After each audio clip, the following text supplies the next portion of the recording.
माँ लोगों के बारे में सोचना ही छोड़ दो, चाहे वह अपने करीबी ही क्यों ना हो। खुद पर ध्यान दो, खुद के ऊपर काम करो, खुद को कैसे बदलना है।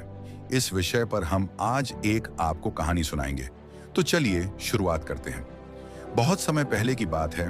एक बहुत ही बुद्धिमान सन्यासी एक जंगल के पास अपनी कुटिया बनाकर रहा करता था। जो भी उनके पास अपनी समस्या लेकर आता, वह बहुत ही बुद्धिमानी से उसकी समस्या का समाधान निकाल देते। एक दिन वह वहीं पास के ही एक गांव में भिक्षाटन के लिए गए। जब वह भिक्षा मांगकर वापस लौट रहे थे, तो रास्ते में उन्हें एक युवा व्यक्ति ने रोक लिया और कहा, मैंने सुना है कि आप किसी भी समस्या को बड़ी बुद्धिमानी से सुलझा देते हैं। हालांकि मुझे तो ज्यादा विश्वास नहीं कि आप मेरी इस जटिल समस्या को सुलझा पाएंगे, लेकिन मैंने लोगों से आपकी बुद्धिमानी के बहुत से किस्से सुन रखे हैं।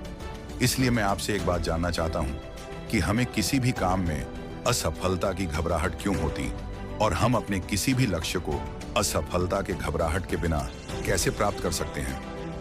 युवा व्यक्ति का यह प्रश्न सुन बौद्ध सन्यासी मुस्कुराए और बोले, मैं तुम्हारे इस प्रश्न का उत्तर जरूर दूंगा, और उसके बाद से तुम्हारी सारी घबराहट भी खत्म हो जाएगी। लेकिन उससे पहले तुम्हें मेरे साथ मेरी कुटिया तक चलना होगा। वह युवा लड़का उस सन्यासी की बुद्धिमत्ता को परखना चाहता था, इसीलिए वह कुटिया तक जाने के लिए तैयार हो गया। इसके बाद वह बौद्ध सन्यासी उस लड़के को अपने जंगल के पास बनी कुटिया में लेकर आए। लेकिन तब तक शाम हो चुकी थी, इसीलिए वह भोजन करके सो गए। अगले दिन जब वह उठे तो बुद्धिमान सन्यासी ने उस लड़के से कहा, चलो आज मैं तुम्हें जंगल की सैर करा के लाता हूं। और वह दोनों जंगल की तरफ निकल पड़े। कुछ देर बाद बुद्धिमान सन्यासी ने उस लड़के को एक गुफा दिखाई और कहा, चलो मैं तुम्हें उस गुफा की सैर कराता हूं। लड़के ने कहा, हाँ चलो, मुझे भी जंगल की गुफा देखने की काफी दिनों से इच्छा थी। इसके बाद वे दोनों गुफा के अंदर चले गए। गुफा के अंदर काफी अंधेरा था, लेकिन थोड़ी देर बाद बौद्ध सन्यासी चुपके से गुफा से बाहर निकल आए और उस गुफा के द्वार को बाहर से बंद कर दिया। उस लड़के ने गुफा के भीतर से बहुत आवाज दी कि मुनिवर कहाँ हैं? आप कहाँ चले गए? मुझे जवाब क्यों नहीं दे रहे? लेकिन बहुत देर तक कोई जवाब ना मिलने के बाद वह घबरा गया और घबराकर गुफा के द्वार की तरफ भागा। जैसे ही वह गुफा की प्रवेश द्वार पर पहुंचा, वह हैरान रह गया। यह क्या? यहां तो किसी ने गुफा के द्वार को बाहर से बंद कर दिया है। अब मैं बाहर कैसे निकलूंगा? अब वह अकेले अकेले उस अंधेरी गुफा में काफी भयभीत और परेशान हो गया। वह सोचने लगा कि कहीं उस सन्यासी ने उसे मारने की योजना तो नहीं बनाई थी। अब वह गुफा में इधर उधर घूमकर बाहर निकलने का रास्ता ढूंढने लगा। वह गुफा में काफी देर तक इधर उधर भटकता रहा, लेकिन उसे बाहर निकलने का कोई रास्ता नहीं मिला। अब उसे जोरों की प्यास और भूख भी लग रही थी, इसीलिए वह शांत होकर एक जगह बैठ गया। तभी उसे एक सुरंग से सूर्य की रोशनी आती हुई दिखाई दी, और उस रोशनी आने वाली सुरंग तक पहुंचना बहुत ही कठिन था, क्योंकि चारों तरफ बस अंधेरा ही अंधेरा था, और वह सुरंग भी काफी ऊंचाई पर थी। पर फिर भी वह तुरंत उठा और अपनी सारी भूख प्यास को भूलकर अपना सारा ध्यान उस गुफा से बाहर निकलने पर लगा दिया।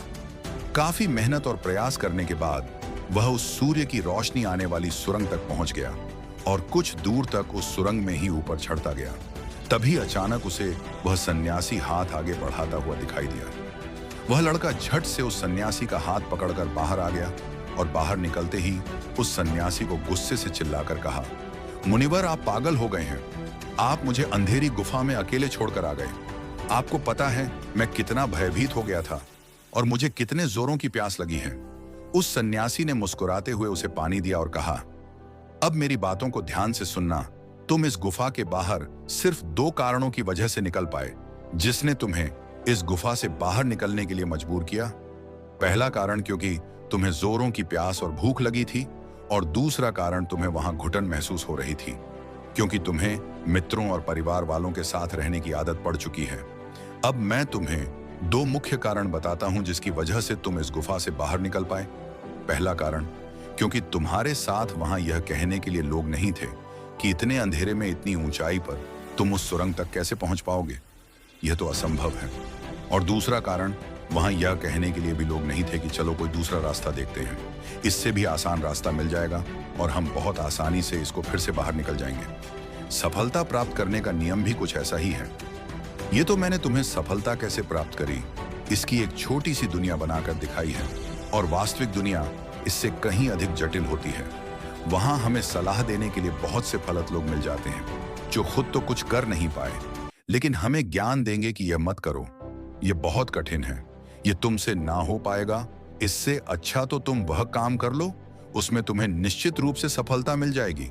और ऐसे ही वह हमारे दिमाग को भटकाकर चले जा और हमें खुद पर संदेह होने लगता है। सफलता ना मिलने का एक बड़ा कारण यह भी है कि सफलता प्राप्त करने की प्रक्रिया बहुत लंबी होती है, और यहां जब हमारा मन घंटों घंटों में बदल जाता है, तो फिर लक्ष्य प्राप्ति के महीनों और सालों के प्रयास में ही हमारा मन क्यों नहीं बदलेगा? हमारा मन बदल ही जाता है और हम उस रास्ते को छोड़कर अलग अलग रास्ते अपनाने लगते हैं। गौतम बुद्ध अक्सर अपने शिष्यों से कहा करते थे कि परेशानियां हमें तभी दिखती हैं जब हमारा ध्यान हमारे लक्ष्य पर नहीं होता। और यह बात 100% सही है, जैसे जब एक तीरंदाज तीर मारने वाला होता है